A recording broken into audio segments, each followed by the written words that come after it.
पुष्कर धामी कुछ कह रहे हैं, मनोज हमने हेलो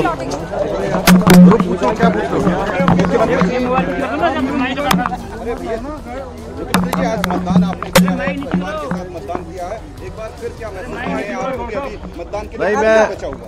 मैं सबसे अपील करता हूं कि पहले मतदान करें और उसके बाद जलपान करें। मैंने भी अभी देखा आपने जलपान किया है आपके सामने ही, तो मैं सबसे अनुरोध करता हूं कि सभी लोग कोई भी ऐसा रहना नहीं चाहिए कि जो मतदान न करे। सबको इस लोकतंत्र के महापर्व में भाग लेना है, ये हमारे लिए बहुत आवश्यक है। 5 सालों में एक बार हमको सरकार चुनने का अवसर मिलता है और ऐसी सरकार चुननी है जो देश दुनिया के अंदर भारत का मान सम्मान तेज़ी से बढ़ रहा है, उसको और मजबूती देनी है। सशक्त भारत के संकल्प को मजबूत करना है। मोदी जी को तीसरी बार देश का प्रधानमंत्री बनाना है। इसलिए समस्त उत्तराखंड वासियों से मैं अपील करता हूँ कि ऐतिहासिक मतदान करें और ऐतिहासिक विजय श्री मोदी जी को दिलाएं। तो पुष्कर सिंह धामी को इस वक्त आप सुन रहे थे। सभी 5 सीटों पर उत्तराखंड में चुनाव है, चाहे वो हरिद्वार की बात कीजिए, अल्मोड़ा की बात कीजिए, नैनीताल, टिहरी, गढ़वाल या फिर गढ़वाल का जिक्र कीजिए। 5 सीटों की जिम्मेदारी पुष्कर सिंह धामी पर, और कह रहे थे जलपान बाद में। पंकज, पहले मतदान। एक और बहुत इंपॉर्टेंट एस्पेक्ट है रूबिका, उससे आप भी सहमत होंगी कि इलेक्शन कमीशन जैसे जैसे टेक्नोलॉजी का इस्तेमाल हो रहा है जबरदस्त तरीके से, सुरक्षा एक बहुत अहम मुद्दा है जिसकी हम बात अपने रिपोर्टर से करना चाहेंगे। हमारे साथ हमारे तमाम सहयोगी हैं और जरा विवेक आपके पास मैं आना चाहूंगा, सुरक्षा के किस तरह के इंतजाम किए गए हैं इस बार चुनाव आयोग की तरफ? हमारे साथ विवेक श्रीवास्तव भी। विवेक जी आपके पास आएंगे, पहले हम अपने रिपोर्टर विवेक का रुख कर रहे हैं। दो Vivek. Thank you Rubika and Pankaj. देखिए यहाँ पर जिस समय ये महाराष्ट्र में 5 लोकसभा सीटों पर चुनाव होने हैं, गढ़चिरौली सबसे बड़ा नक्सलाइट इलाका है। सबसे बड़ी सुरक्षा का मुद्दा गढ़चिरौली में है। यहाँ से नागपुर से महज 4 से 5 घंटे की दूरी पर है। 80 से ज्यादा कंपनी लगाई गई है, यानी कि 8 से 10 हजार जो है वो पैरामिलिट्री फोर्सेस लगाए गए हैं। सबसे ज्यादा सेंसिटिव इलाका है गढ़चिरौली। वहाँ का टेरेन बिल्कुल डिफरेंट है, पहाड़ी इलाका है, घने जंगल है, इसलिए सबसे ज्यादा फोर्स लगाई गई है। हमारी मौजूदगी इस समय नागपुर में है। नागपुर में भी सिक्योरिटी काफी ज्यादा बढ़ाई गई है क्योंकि वीवीआईपी यहाँ पे मूवमेंट बहुत ज्यादा होती है। जब हम कुछ देर पहले मोहन भागवत जी के जो वोटिंग बूथ पुल पे गए थे तो वहां पर भी सिक्योरिटी काफी ज्यादा थी। इस बूथ पर अभी कुछ मिनट बाद, अभी 9:10 होने हैं, 9:30 बजे के आसपास नितिन गडकरी अपने पूरे परिवार के साथ आएंगे और वोट डालेंगे। लेकिन देखिए किस तरह से लोगों का जोश, देखिए किस तरीके से लोग, हर उम्र के जो लोग हैं वो यहाँ पर पहुंच रहे हैं, बकायदा पेशेंसली अपने टर्न का इंतजार कर रहे हैं। विवेक, मैं चाहती हूँ नागपुर की सीट के बारे में थोड़ा सा अगर आप डिटेल बता पाए, क्योंकि नितिन गडकरी एवरीबॉडी नोज कि भाई उन्होंने रोड का नेटवर्क जो है जाल बिछा दिया है। उनको हाईवे मैन कहते हैं, रोड करी कहते हैं, ब्रिज करी कहते हैं, लेकिन इस बार वहां पर चुनाव बड़ा दिलचस्प है। मतलब वो पार्टी प्रकाश अंबेडकर की जो हर जगह सीट चाह रही थी, इस जगह पर बहुत बड़ी संख्या में 15 से 20% जो है हम जानते हैं कि पिछड़े वर्ग का वोटर है, लेकिन बावजूद उसके यहाँ पर कैंडिडेट नहीं उतारा है। एआईएमआईएम कैंडिडेट नहीं उतारा है। बीएसपी जरूर 11 अप्रैल को मायावती वहां पर पहुंची थी। Is it going to be interesting? मतलब ये जो चुनाव है गडकरी के लिए आसान केक वॉक, क्या आपको लग रहा है ना कांटे की टक्कर?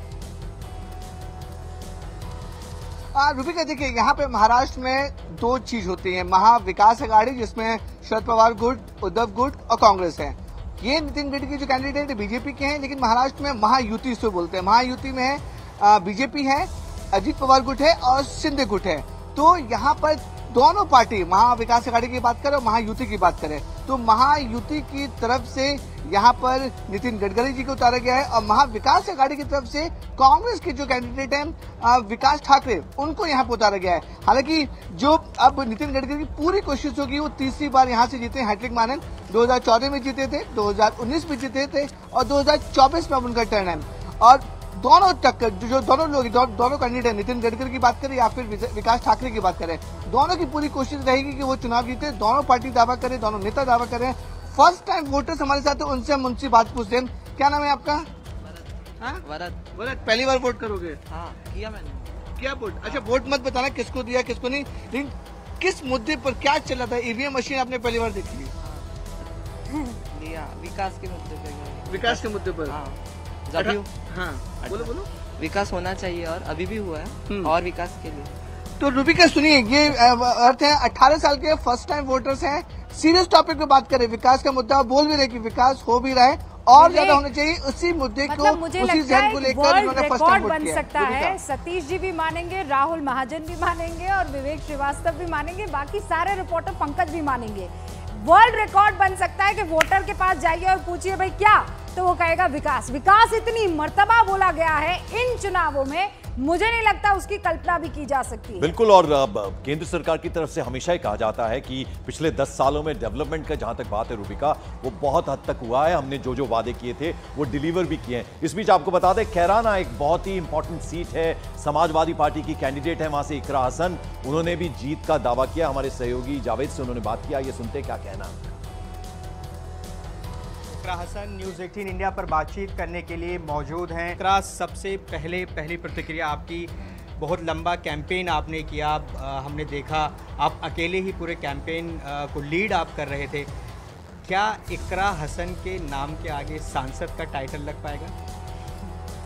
जी, कोशिश तो है, उम्मीद है कि लोग इस हमारा साथ देंगे और इस टाइटल को जो आप आगे लगाने का बता रहे हो उसे सच्चाई में तब्दील करने में हमारी मदद करेंगे। एक लंबा दौर रहा कैंपेनिंग का, क्या कहना चाहेंगे, किस तरह से ये कैंपेनिंग अलग थी? हमने देखा नाहिद हसन का कैंपेन आपने लीड किया था पूरा, और वो सीट आपने समाजवादी पार्टी की झोली में डाली थी। इस बार खुद के लिए वोट मांग रहे हैं, तो क्या तब्दीली इस बार आप देख रहे हैं? अपने लिए अब वोट मांग रहे हैं, पहले भाई के लिए मांगा था। बहुत फ़र्क है, पहले तो स्केल में ही बहुत फ़र्क है। वो एक विधानसभा चुनाव था, ये लोकसभा 5 गुना बड़ा है विधानसभा के चुनाव से। और दूसरा,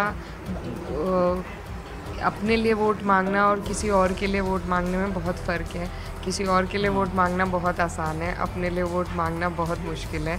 तो उस टाइम इतनी मुश्किल नहीं लग रहा था, और वो जो चुनाव था उसमें सभी बहुत चार्ज्ड अप थे और लोगों ने बहुत साथ दिया था उस चुनाव में।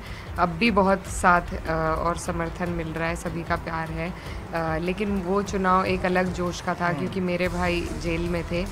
इस बार थोड़ा सभी का चुनाव, चाहे वो सत्ता पक्ष हो या विपक्ष हो, थोड़ा शांत है। हमारी तो स्ट्रैटेजी भी रही है कि हम ज़्यादा थोड़ा शांत चुनाव लड़ें, लेकिन सत्ता का चुनाव क्यों शांत है, ये बड़ी वजह है। पंकज, मैं तो शामली गई थी और वहाँ पर ये जो कह रही हैं इकरा, वो एकदम सही कह रही हैं कि वहाँ पर मसला गन्ने को लेकर है, मसला बाकी दूसरे मुद्दों को लेकर है, लेकिन ये जो हिंदू मुसलमान वाला एंगल हर बार जोड़ा जाता था वो कैराना में, क्योंकि हम जानते हैं मुजफ्फरनगर के दंगों को ले लीजिए या कैराना के पलायन को ले लीजिए, वो इस बार का मुद्दा नजर नहीं आ रहा है। लेकिन वायलेंस देखिए दूसरी तरफ बंगाल में खतरनाक स्टेज पर। तो कम से कम उत्तर प्रदेश में एक बड़ी उपलब्धि है योगी सरकार की कि किस तरह से लॉ एंड ऑर्डर को दुरुस्त करके रखा गया। इस बीच बड़ी खबर बंगाल के कूच बिहार से आ रही है। मतदान के बीच बीजेपी ने टीएमसी कार्यकर्ताओं पर बड़ा आरोप लगा दिया। बीजेपी का दावा है कि टीएमसी ने उनके बूथ एजेंट का अपहरण कर लिया है, साथ ही मतदाताओं को डराने धमकाने का आरोप भी लगाया गया है। एरोन हमारे साथ है। एरोन, क्या अपडेट इस खबर के बारे में?